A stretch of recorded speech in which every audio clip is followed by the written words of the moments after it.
So, I'm CJ. I'm Natalie. And I'm Ava. And we are co-authors pitching to you guys, the publishers at Penguin Classics. And the title of our proposed novel is The Bird in the Vaulted Ceiling. So our book is going to be written in a Southern Gothic style. So what is Southern Gothic? It's sort of about this, it's about this angst-ridden, like, alienation type thing. It can be traced back to the 1700s, but it reached like peak popularity in the 1940s and the 1950s, and it combines like horrific sort of Gothic elements.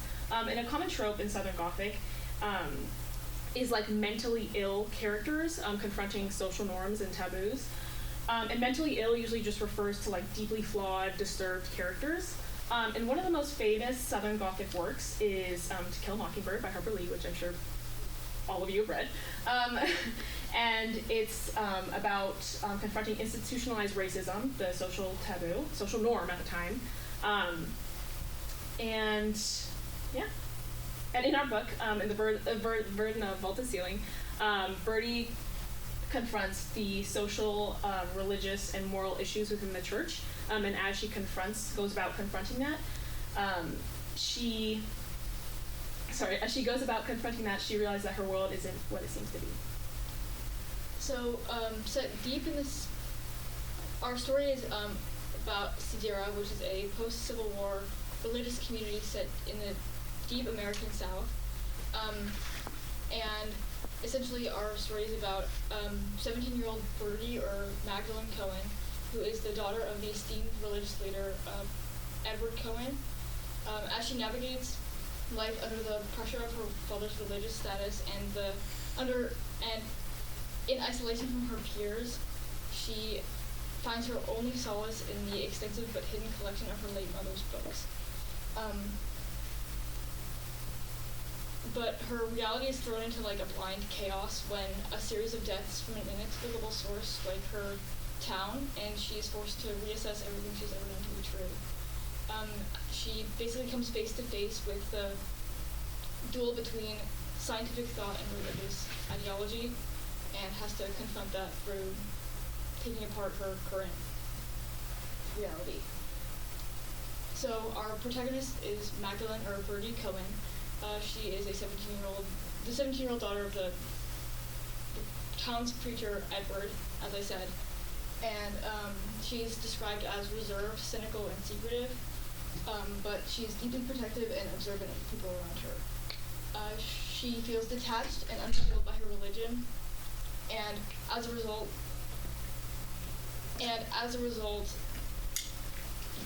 that creates an internal conflict which she manages throughout the story as she navigates the inflation that has struck her community. So Birdie's father is Edward Cohen, and he's the town's preacher. Physically, he's in his mid-50s, and he wears his preacher's robes and a necklace with the symbol of a sideways eye to represent his devotion to his religion. And he's motivated both by his desire to please God at any cost and by his determination to maintain control over the town. And that control is threatened when these mysterious deaths begin to occur. However, his motivation conflicts with his role as a father, since Birdie doesn't share his religious beliefs, at least not to the same extent that he has. This is Edna May. She's the town's and church's golden girl, and she's who Birdie's dad, Edward, compares her to. So she has blonde, wavy hair. She wears like a ruffled cotton dress with like pink detailing because she's like cute. And she wants to maintain her faith to God, but finds it difficult because she doesn't know whether friendship or faith is more important to her. And her biggest fear is being punished for not pledging her allegiance to God and the church and all that. We took inspiration from the Greek myth of Iphigenia and Taurus. In this myth, Agamemnon, the leader of the Greek fleets in the Trojan War, decides to sacrifice his daughter, Iphigenia, to the goddess Artemis so that she can allow their ships to set sail to Troy. And basically, Agamemnon tricks his wife and his daughter into, like, having Iphigenia come to Aulis and he tells her that she's going to marry Achilles, but really he has plans to sacrifice her. And essentially, he chooses the pursuit of glory and war over his own family. So this is the cover that we chose to do. The other media we created is sprinkled for the presentation. there's a book that belongs to her mother and also the religious symbol of the sideways eye. And for this, I chose to kind of try to recreate one of the old books that have the super spaced out text, and I just wanted it to feel like very authentically Southern Gothic.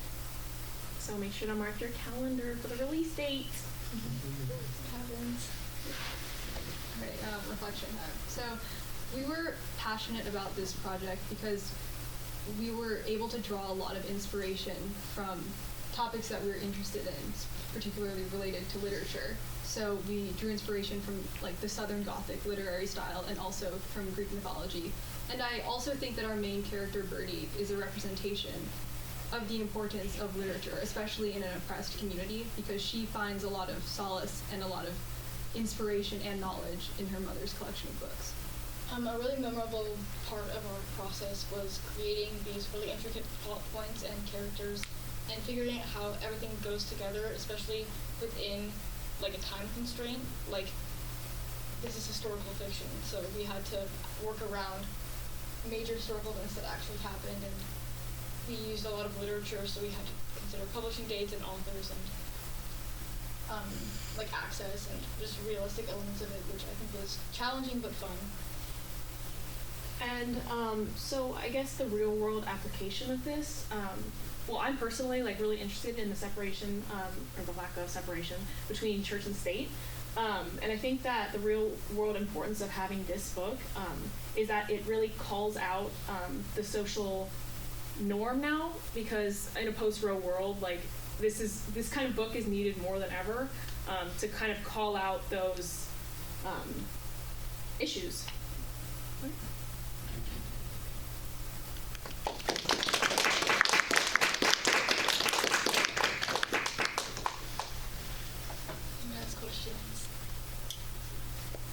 Who do you see as your demographic for this book? Like, I mean, we didn't talk about it much, but I think like older teenagers and like adults generally. Would you say there's some inspiration from Parable of the Sower? Because I kind of noticed a little with the conflict of religion, the incoming tension of of deaths, and the father of the main character being a religious figure with like a large amount of control over the town, I'd say. Yeah, definitely. And I think it's also related to the Southern Gothic literary style, just because a very important theme in Southern Gothic literature is the ability or the inability of people to accept change, which, as we learned about in Parable of the Sower. And I think that Birdie is a really good representation of just change, and her townspeople like don't really accept that. And although she doesn't have quite the same like religious status as the main character, as Lauren does, but I think it is definitely a similar story. Yeah, I'm kind of confused. Like, what sets Birdie apart from her peers? Like, what exactly isolates her, and like, how does she change in the story? What does she end up as? She has access to like her mother's books, and like that's something that the other people in the town didn't have, and I'm not sure if I clarified that in the synopsis, but she's supposed to have like be the only one that can really access this, and her father doesn't really accept it. And because her mother's like passed away, she is kind of torn between like the kind of defiant symbol of change that her mother was, and she's like 50% of, and like maintaining the comfortable tradition that her father represents.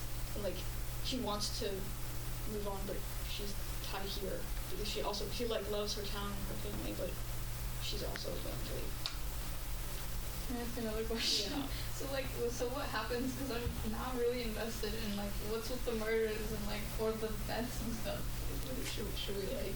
Well, there are like a bunch of mysterious illnesses that kind of appear to be a disease, and this kind of also answers your first question about what sets Birdie apart. Everyone else in her town, and especially her father, react to the mysterious death as like they see it as an act of God, and they only consider God as the solution, whereas she is reading her books and she maybe suspects that there's more of a scientific solution, but it's not really accepted by the other townspeople.